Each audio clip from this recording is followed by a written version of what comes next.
We'll definitely do it by She looks hard. good We wouldn't dare say the guy accidentally zapped himself, so you don't want to play with that. evening, everyone. Just before the people watching online have any idea what we are talking about before the committee meetings, you don't want to know, but we'll move swiftly on.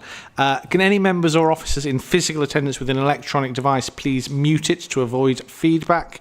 And any remote participants, which I can see we've got Kathy, please remain muted and keep your microphone off unless you wish to speak, and ideally not use the camera facility when you do. This meeting may be recorded, and data collected during the recording of the meeting will be retained in accordance with the Council's data retention policy, and the recording of the meeting may be added to the Council's website. Members accessing the meeting should use their SBC or KCC laptop to participate virtually, but I don't believe we have any this evening. And can all members please speak loudly and clearly into their microphones and switch your microphones on and off at the appropriate time so remote participants can hear. Welcome members, officers and any members of the public, particularly our audit team. The following staff are in attendance. We've got our Director of Resources, Lisa Fillery, Head of Audit Partnership, Kathy Woodward online, Head of Finance and Procurement, Claire Stanbury. From Grant Thornton, we've got Adi and Uha, and from Democratic Services, we've got Philippa. I can't see anybody else in attendance, so we shall move on then to items for the agenda. The emergency evacuation procedure. There is no planned evacuation this evening, and if the alarm sounds, those in attendance should leave via the exits indicated over here and down the stairs over there. Please don't use the lifts. Is there anybody in attendance with mobility issues who would need any support? No. Or excellent. So we should be moving swiftly. Fine. Are there any apologies for absence? Thank you, Chair. Apologies have been received from Councillor Simon Clark, who is substituted by Councillor Anne Kavanagh, and also from Councillor Terry Thompson and Councillor Richard Palmer. Thank you. Thank you. Councillor Terry Thompson has arrived as if by magic. So there we go. We'll cross you off the apologies, Terry.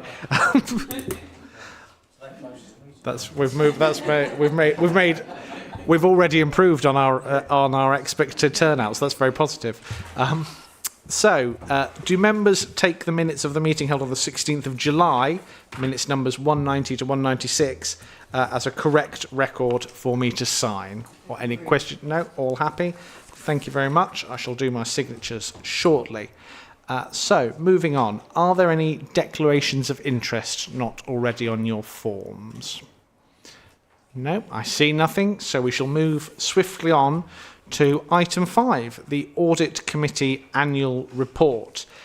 Normally, we'd invite the officer to introduce this, but as Kathy's online from the glamour of Leeds, I shall do it, but then Kathy will take any questions, as she's vastly more qualified than I am on the topic.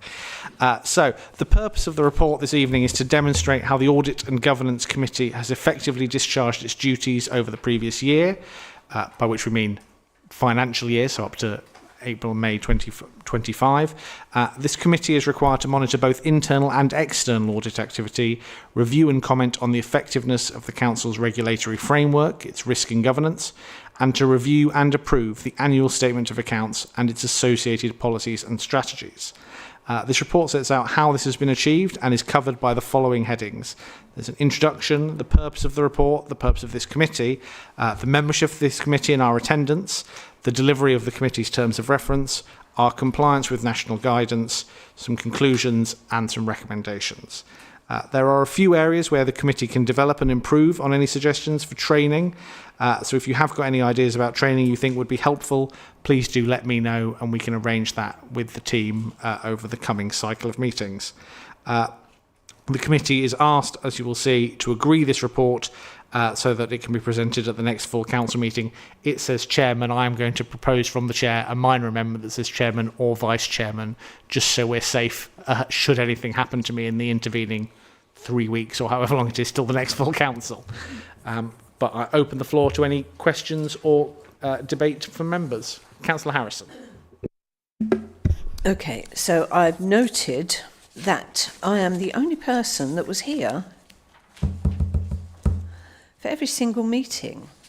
So, you know, I do think that members who are appointed to the committee should basically pull the finger out and make a bigger effort. The Audit Committee, which apart from that short time as a Cabinet member, I've been on since we started it up. It isn't some boring finance meeting. It covers the whole area of work which Smiley Borough Council itself does, and it can be so useful, particularly to members who are new to maybe a council. And I have had people in the past who've gone to. I remember having a couple of hour member briefing on it, and one of my colleagues who audit, it's boring. Came away saying, that was brilliant. I almost want to go on the committee. And it is really interesting, and it can make a real impact. And some of the stuff we've done over the years, I won't mention it because we're being recorded, but, you know, has had a big impact on the council. And, you know, although we haven't done much recently because there hasn't been much to do on scrutiny, we have had some real scrutiny reports in the past where we've actually kicked the cabinet and said, we're not happy with this, you need to look at it again. So it is really useful to the workings of this council. I really wish a few more members would get tuned into that, because say they're missing out on it. Thanks, Chair. Thank you, Councillor Harrison. I think preaching to the choir of those of us here and online. Any other questions or comments from members? Councillor Booth?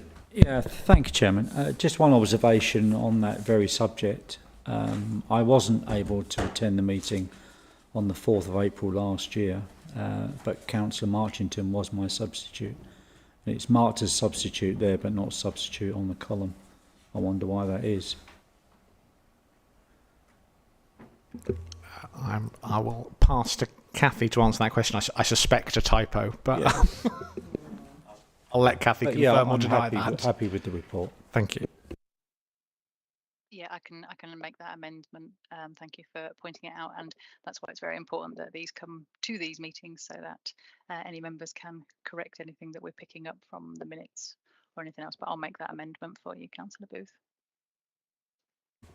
Thank you. Any other questions or comments? No. In which case, with that minor amendment and the minor amendment to include the Vice Chair, do I have a proposer and seconder for this amendment? Councillor Harrison, Councillor Booth seconding. So all those in favour? All those against? Any abstentions? Councillor Worcester, who did arrive part way through. Thank you very much. Didn't need to click that. That has passed as we are. So on then to Item 6, the Treasury Management Quarterly Report from April to June this year. I will hand over to the officer to introduce this one. Thank you, Kathy, online. Thank you, Chair. So this is the Quarter 1 report, providing you with an update on the performance of our Treasury Management function for the year. As you'll be aware, the Treasury Management Strategy for 25-26 was updated, and those updates were recently agreed at full council. The performance measures in this report are therefore based on the targets agreed within the updated strategy. So during the quarter, the Bank of England base rate reduced from 4.5 to 4.25%, which was in line with expectations. Rates are expected to continue to fall throughout the year at a similar rate to previous reductions, although there is some risk with this assumption following weaker economic growth. All of the council's borrowing is on short-term loans of less than 12 months, and with rates falling, it should mean that refinancing loans upon maturity should not have a negative impact on the revenue budget position. At the end of Quarter 1, the council held £18 million of borrowing, with some of those loans due to expire early in Quarter 2 and not necessarily expected to be replaced. At the same time, investments held on the 30th of June totaled £16.7 million, but balances fluctuated throughout that quarter between £10.7 and £31.5 million at any point in time. The investments brought in investment interest of £238,000 over the quarter, which is above the amount that was expected from the budget position, so that's producing a favourable position for us in that respect. We have an external property fund, which is held by the council, and that continues to generate income at roughly sort of £30,000 per quarter. Investment and borrowing balances are broken down within Appendix 1 of the report, and Appendix 2 reports the performance of the function against indicators within the strategy. And I'm happy to say there have been no breaches of the existing indicators and nothing that gives cause for concern at this point in time. Happy to take any questions. Thank you, Claire. Any questions or comments from members on this one? Well, that's very positive. I think we're all very pleased to see things moving in the right direction and going according to plan. So on that basis, do I have a proposer and seconder for that recommendation? Councillor Carnell and Councillor Thompson. All those in favour? That is unanimous. Thank you very much, members, and Claire and your team for all the work in keeping us across that all year round, particularly throughout the quarters. So then, on to item 7, the annual financial report 24-25 and the audit findings report. I will hand over to the team from Grant Thornton to present this first. Thank you. Thank you very much, Chair, and good evening to members. So the audit findings report sets out a summary of our work on your financial statements for 2024 to 2025. I'm happy to say that our work is substantially complete. We just have a few minor bits and closing arrangements to finish off. I can confirm from our work that your financial statements are complete, robust, and materially accurate. Our findings in terms of issues we've identified were not material, both in terms of the adjusted items and the unadjusted items. Perhaps the main one for me to pull out is relating to the unadjusted error from prior year that impacts on the current year. So members who were part of the committee last year may recall, in fact, the early part of this year may recall that there was a 2 million capital expenditure that should have been accounted for as ref costs, and that was adjusted via a disposal in your accounts and should have been treated in a different way. And that was actually the reason why last year, as in 2023-24, was qualified and you had an except for opinion in February of this year. So that qualification works its way through into this year because your comparatives also has last year's figures and it works its way through. So this year will be the last year of that qualification. So just for members' basis, this year's opinion will be that except for and would largely repeat what was in last year, but just say that actually it's relating to your comparatives. But the rest of the work we've undertaken, I'm happy to say there are no material issues that I need to bring to your attention. I'll just take you very briefly at a high level in terms of our report. So we did say that there were a few bullet points areas in terms of what we are awaiting. That's on page 44 of your pack. So the PPE, since we've issued the report, that's now resolved. And we, in terms of the right of use assets, we're just waiting on a couple of working papers from the finance team. And the rest of it will be simply our closing procedures, and my anticipation that will take us practically no more than a day to finish that. So I don't anticipate that any issues will be coming out of what is outstanding. That's what I will need to bring to either your attention or the chair's attention in that respect. In terms of, very briefly on the value for money, which the paper is also on tonight's agenda, happy to say that that's also substantially complete and there are no key recommendations that we need to bring to your attention.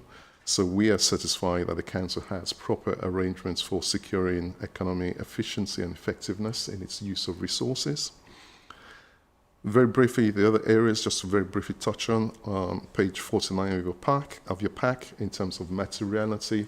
So when we brought to you the audit plan, We had materiality set, which determines the level of a testing that we undertake on material balances. We set that at 1.85. On receipt of your draft statements, that's increased slightly to 2 million. So, and that's our benchmark in terms of determining the level of testing and what we determine is significant or not. So slide page 51 of your pack sets out the key significant risk areas. And happy to say all of those, we rated those as green, and there are no issues that I need to flag to the committee's attention. Perhaps the one area that committee might be interested in is in terms of IFRS 16 leases. Members may recall that this is a new standard that was deferred for a number of years, but was had to be adopted in the current year, 24-25. So the work is substantially complete. There were no material issues that we identified from our work. The two main areas that we identified were what we refer to peppercorn leases, and those are literally very small leases, either with peppercorn, as they say, in terms of lease payments. So we identified that some were missed off on your right of use assets, which management will, as I said, they will correct for 25-26, because in aggregate it's not material. I'm happy with the approach management is taking. There was one asset there that was revalued at year end, and that's the one that links to the couple of working papers. We're just waiting to close off on that. But again, the asset itself is not material, so again, I'm confident it's not going to have a material impact on my opinion. And then very speedily going through on page 71 of your pack, we've got the audit fee that's set out just under 185,000. Again, we're not expecting and not planning to vary that fee, so I can confirm the scale fee will be the final fee in terms of the audit work. Moving on to page 75 of your pack, we did identify to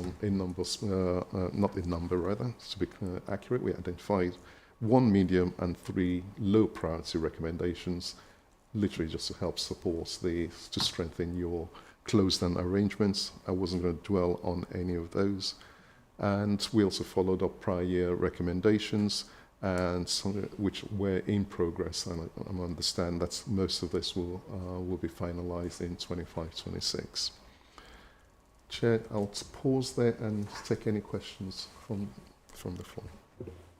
Thank you very much. Anything to add, Lisa or Claire? Are we happy? No? Any questions or comments from members? Councillor Booth. Yeah, thank you, Chairman. Firstly, I'd like to applaud the quality of the document before us. It's exceptionally clear. However, I've got a couple of questions. You mentioned a number of times your report is substantially complete. My question is, will it be complete prior to the meeting with full council when this is presented? As the first question. Doesn't go to full council. So, after. Sorry. Oh, okay. Yeah, no, this committee, that's one of your biggest remits, is to sign off the statement of accounts, but we won't publish the final versions until it comes. You said that it was going to be a couple of days for the additional work. Can we put a date when it will be complete in your capacity? So once we have the outstanding working papers, which Claire has got on our radar, hopefully tomorrow, we could potentially sign this week. I am on leave next couple of weeks, but we are working together to try and get it done this week. So. Okay, thank you. And the final question relates to the £2 million issue. Does that impact upon our or your audit submission to us in a negative way? Do you want to expand what you mean? You made reference to the £2 million figure. In that it should have been done a number of years ago. Does that impact negatively against the council? In terms of my opinion, it is simply an accounting entry that's actually washes its way through your account. So there is no impact on your reserves in that sense. However, from a technicality point of view, because your treatment is or non-treatment, where it was unadjusted in last year's accounts, you have the comparatives that show that side by side, and that's why I highlight that in my opinion to say, except for your comparators, I am comfortable with the rest of your financial statements. Okay, no, that clears that. Thank you. Thank you, Chairman. Thank you. Councillor Harrison.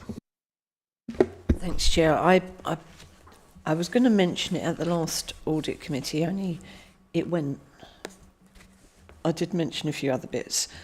On page, not this, but the general principle, on page 77, employee benefit expenditure, well, I hope I'm not reading it right. We were unable to fully reconcile the all-staff full-time equivalents to the reports provided. And the reason I'm flagging this up, because I think I was talking about corruption and stuff. I was fraud. But what I missed on that night was on my online stream, somebody, mainly with local government, was getting paid for 5 jobs, 5 full-time jobs. And I remember thinking, Jesus Christ. And stuff like that. I mean, that's the sort of thing that one would hope that you could find. I'm not sure how they found it in the end, but he was working for at least 3 London boroughs, one health authority and somebody else. It was a he. I think he's in jail now, but that's by the by. So it's really sort of, checks and balances. I'm damn sure we haven't got anyone at Swarborough Council along those lines. But I'd like to know that it's because we've got certain, checks and balances. It seems more likely we've got individual officers doing multiple jobs in this building, let alone working for other councils. Happy for Lisa to answer that. So this is a bit of an anomaly with the payroll system that we can't get.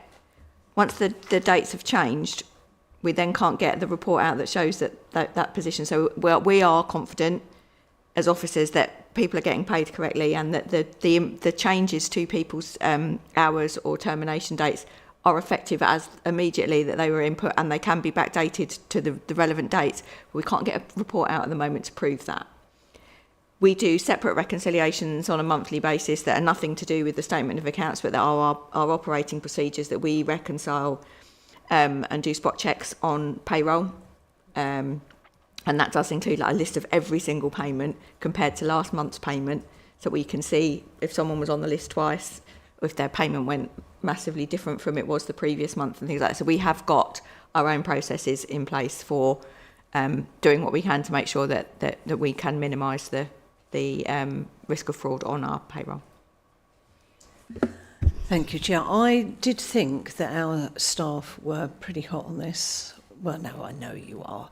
But there was also the cases where, I left 6 months ago and they've carried on paying me. Indeed, some of them, it's in the years, and they've carried on paying. And of course, unless you take people to court, there's no obligation to pay it back. Error of omission, or is it an error of commission?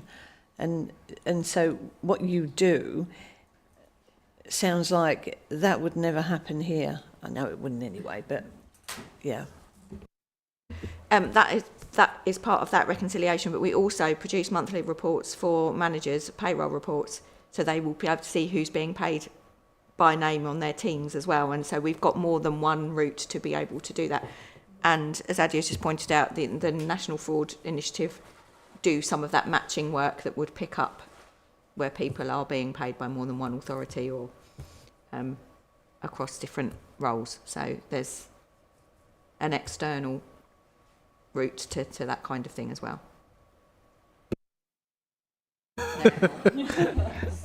Excellent. Thank you very much. And I think an excellent example of the value of audit. We would not see that in a report to many other committees, so a useful bit of reassurance for us all to pick up on. Any other questions or comments from members? No. Well, then I shall. There's still some more. Oh, apologies. There's more bits of the report to come. There are a number of recommendations. I'll hand back to Grant Thorne. Thank you very much, Chair. The next paper in front of you is what we refer to as a letter of representation, and that's a standard representation. So the work that my team and I have conducted does not require a specific representation.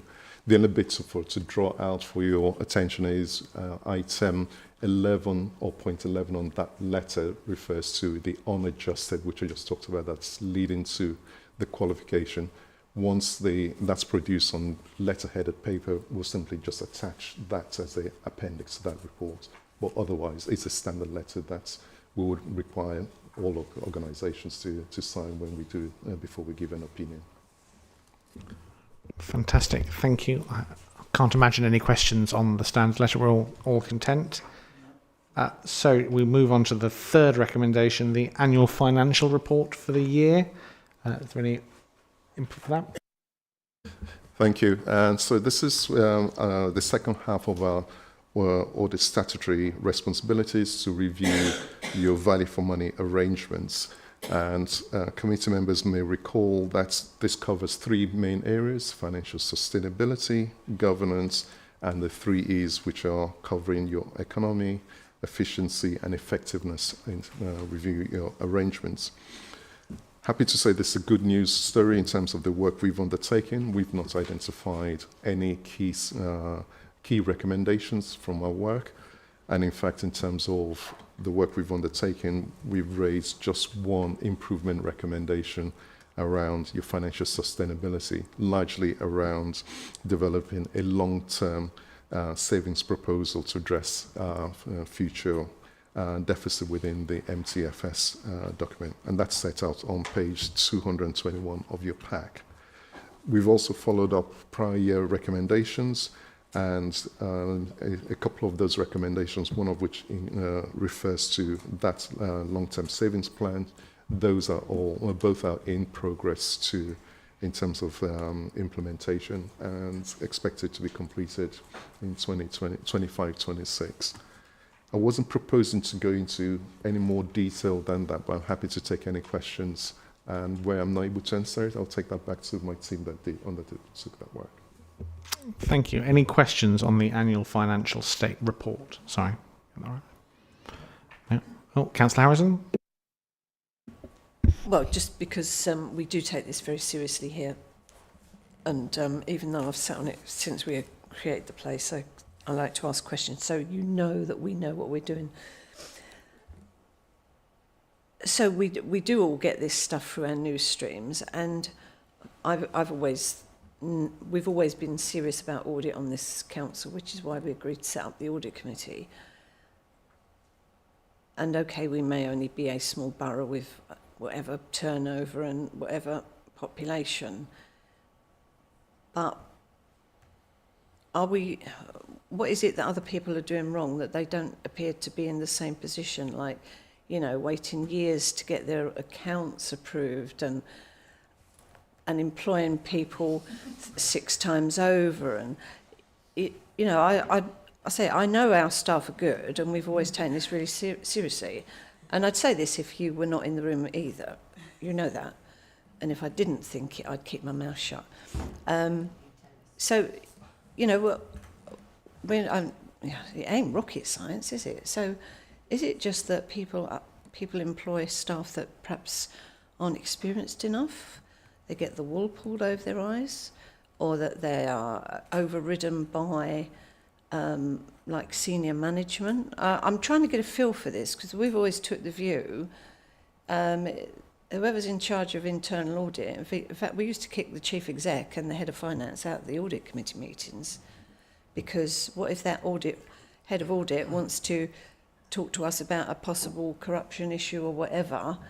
We don't want them feeling under the cosh at all. We want them to be able to have a full and frank discussion with the audit committee. That's how it was always set up, and that's how we've always played it. But is it perhaps that other organisations don't play it that way? I'm just really interested. Can I come in first before Addy does? Some of it is because of the increasing complexity of the statement of accounts. As you've already said, Angela, we are a really small authority, and look at the size of our statements. So those that are doing things like they've got HRAs, which we don't have, which will add another 10 or so pages to the statements. It is also vacancies within some teams as well. So it is the staff to be able to do the audit and the lack of auditors to be able to follow up some of the stuff as well where there is a gap. Complicated financial instruments, like one of our neighbours had something where they were delayed for a very long time with their accounts because there was a quite a complex arrangement that they had with a financing agreement that they had for some development, and it took a long time for them to get to an agreement with how they could report it with their audit team. And then once that's delayed in 1 year, it has a knock-on effect on all of the other years. So we talk about this quite a lot in our finance officer group because of the delays that some of them have experienced. I mean, we were really late this year, and we still met the deadline by the end of February. But once something slips, it slips quite a lot, and then it's quite difficult to catch up with other areas that we found. So from my experience, that's the cause of some of the delays, and it's usually quite a complex technical issue that doesn't necessarily impact on their financial standing or their reserves or their real money. It is just a really complicated technical accounting requirement that takes a lot of unpicking and agreement.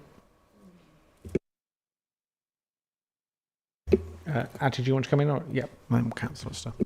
Thank you. I would add to that in terms of the complexity that's within local governments or audits as well, and groups is another one that creates even more complexity, and whether there's enough experience in the market, both in terms of financial accountants and equally from the audit side, recruiting the right people, and actually do people want to do this role for a long time? And we're seeing more in terms of people actually trying different things more often than perhaps my generation, where I've been an auditor for X number of years. But so that's it's something that's all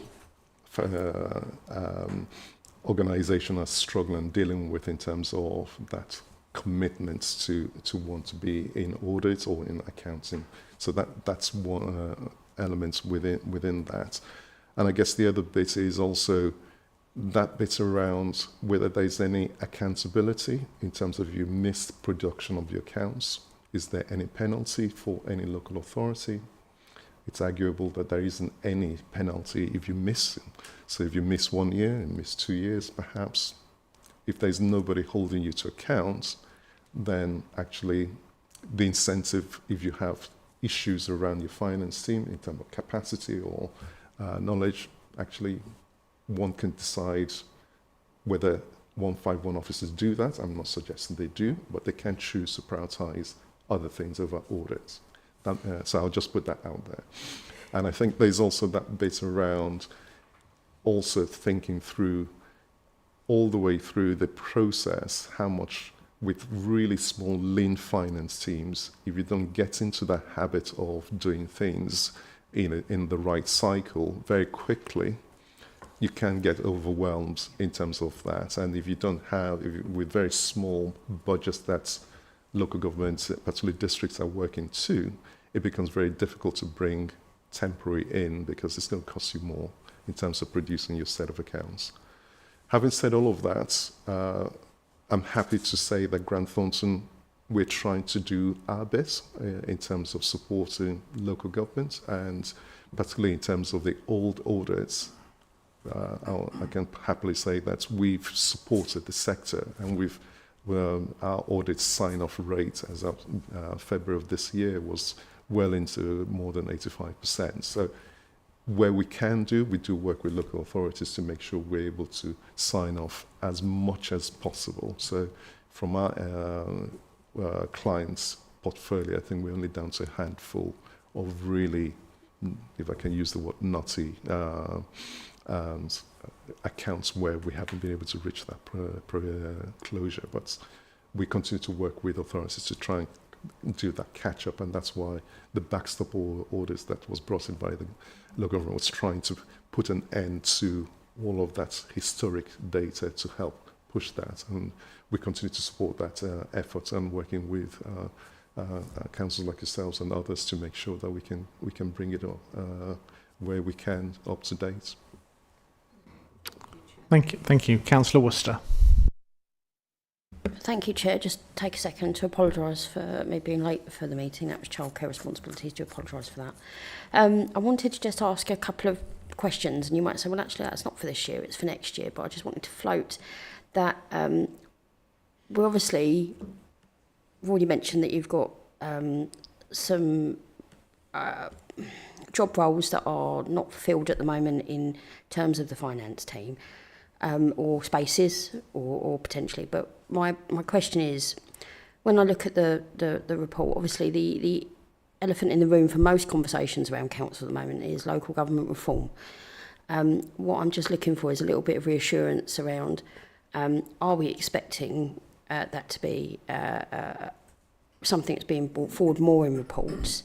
Because as far as I'm aware, the model that has been kind of discussed and floated around is like almost that we'll be partly, along with all the other councils in Kent, responsible for almost making having input on a ghost council that isn't kind of running at full speed until it actually dissolves itself and we move on to the next council. But obviously, I'm assuming that along with all the other councils in Kent, there will be an element of responsibility for SWAL to have an oversight of rules and policy and things going into that new council, whatever that's going to look like. I just wanted to make sure that we're kind of, it may look that it's only like one budget line that's coming in or whatnot, but I'm a bit concerned about the amount of work we're expecting our staff to do, and when does that work get too much? When does it kind of burgeon into being something that is a priority in terms of these audit reports? And also the other side swipe, which is all good news from the public perception of when lovely that the eastern end of the Isle of Sheppey's got a fantastic new grant coming in and all that sort of thing. But we are acting as the operational managers of that money, and that's work, again, for our staff, if that makes sense. In the report, I noticed that Claire put all the staff have been working really, really hard. And I think that's a real point to make, because even though these reports are fantastic, there's a person behind these reports, and when we expect these people to take on more and more and more, are we putting in any sort of plans, which is really difficult because obviously it's a massive grey area. No one knows really what it's going to look like, but we know that there's a lot of work coming down the line at some point. Have we started to put anything in place to support our staff to make sure that we are doing the best and monitoring that the best we can for already fantastic work, if that makes sense? Thank you.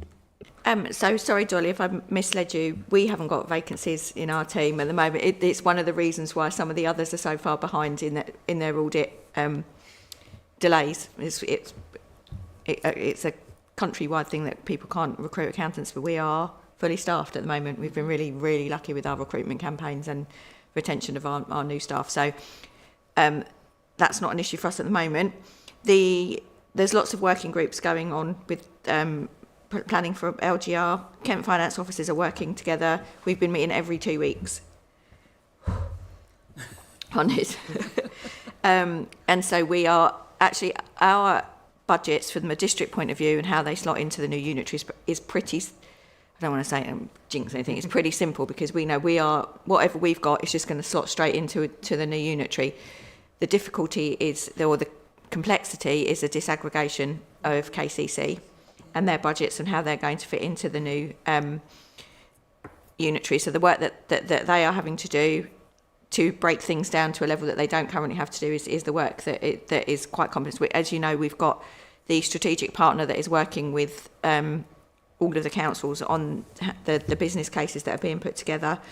And until we know with more certainty the geographies, that's when the work can start in earnest. Of putting the budgets together, I think, is actually going to be one of the easiest things. How we put our waste contracts together, or how we unpick one housing system to put into 4 other housing systems, is the thing that the actual operational stuff on the ground. But it's been done before elsewhere, so there's lessons that we can learn we're all on lots of groups, making lots of contacts as well to learn from those that have done it before.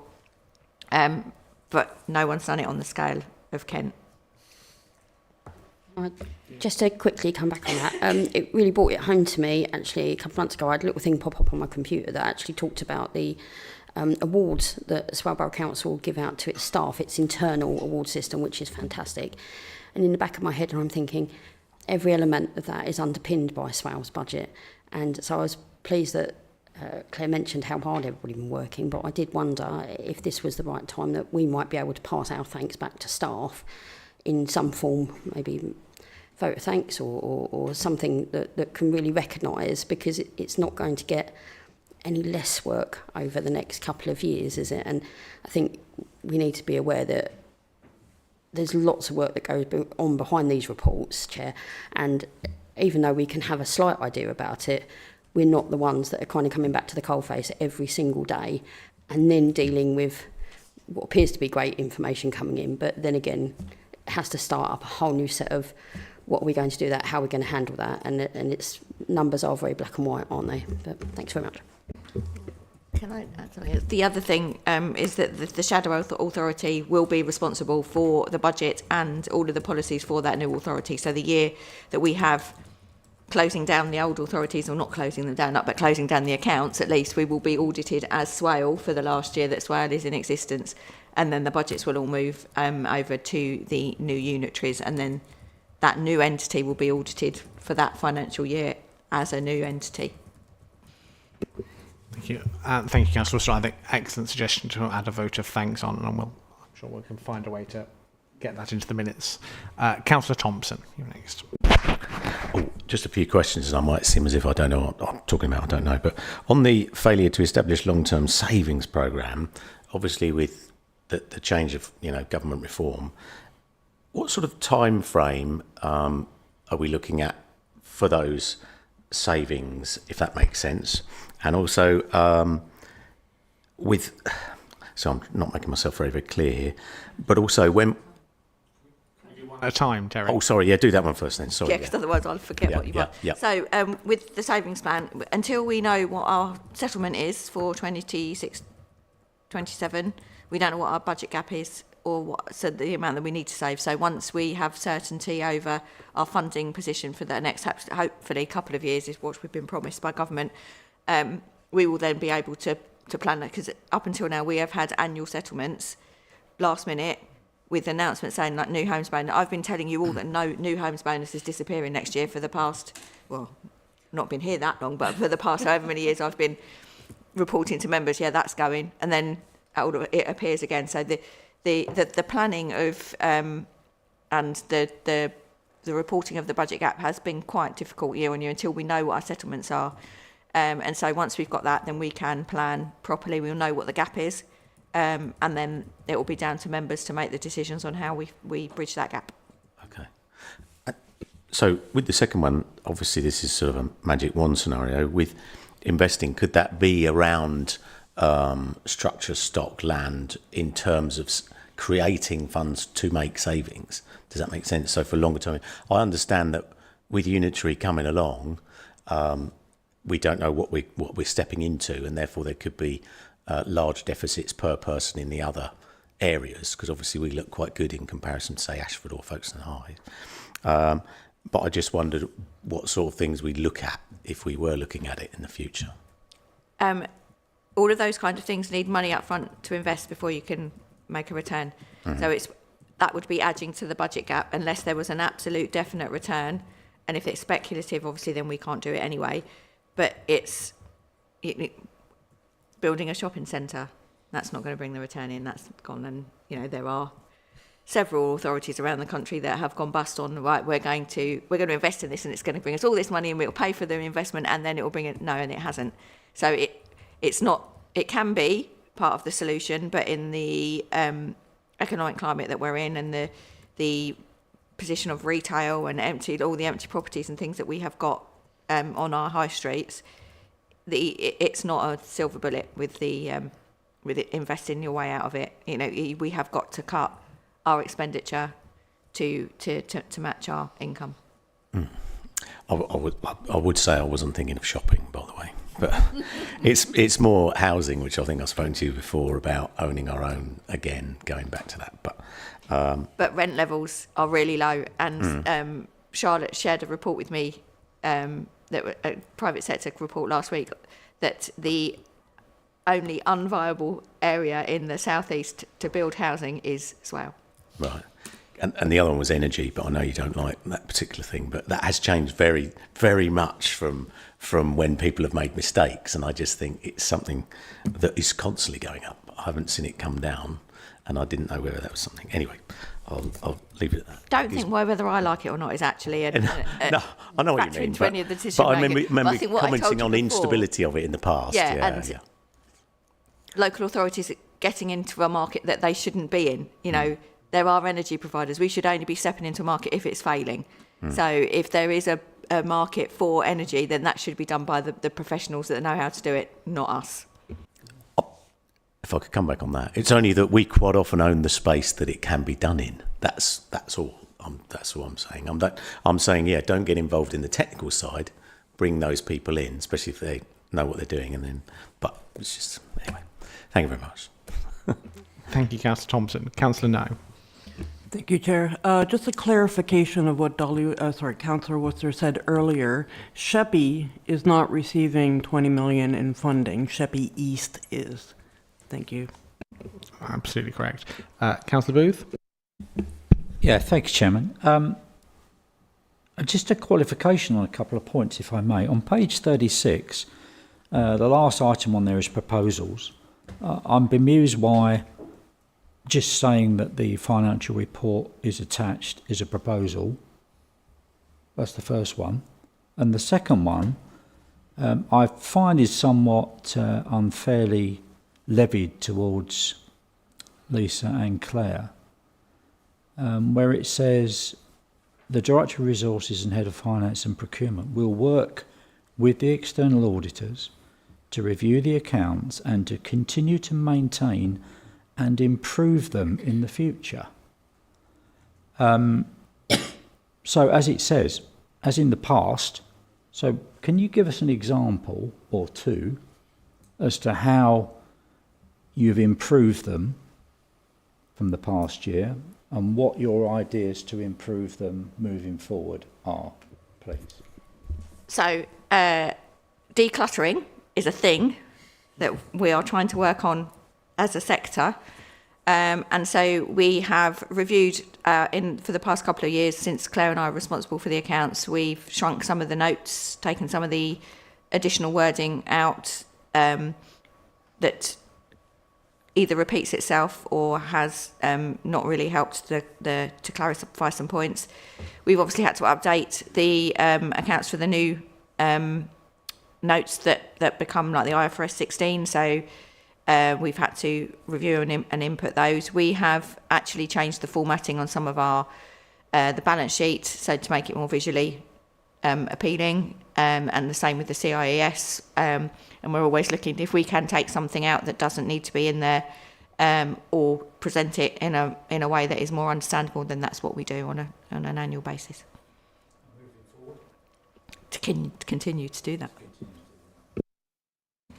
Coming back to my first point then, Chairman, why is 3.1 a proposal? It's not, is it?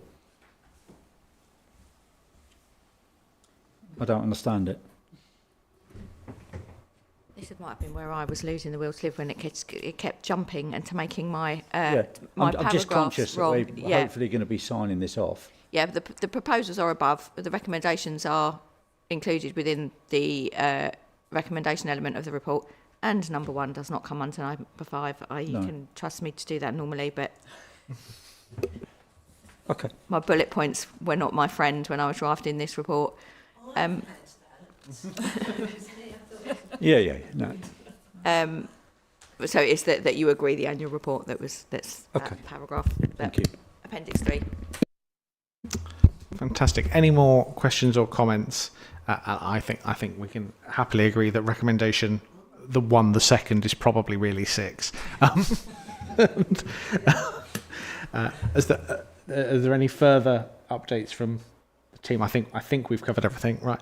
And just for members, are we happy to vote on all 6 recommendations as one? We're noting a number of things and instructing me and a number of other people to sign a number of things, but we've been through them all in some detail. So do I have a proposer for those recommendations? I've got Councillor Booth and Councillor Harrison. All those in favour? That is again unanimous. Thank you very much. We shall get our signing pens ready for the updated documents shortly, and I will close the meeting at 7:50 p.m. Thank you very much and safe journey home.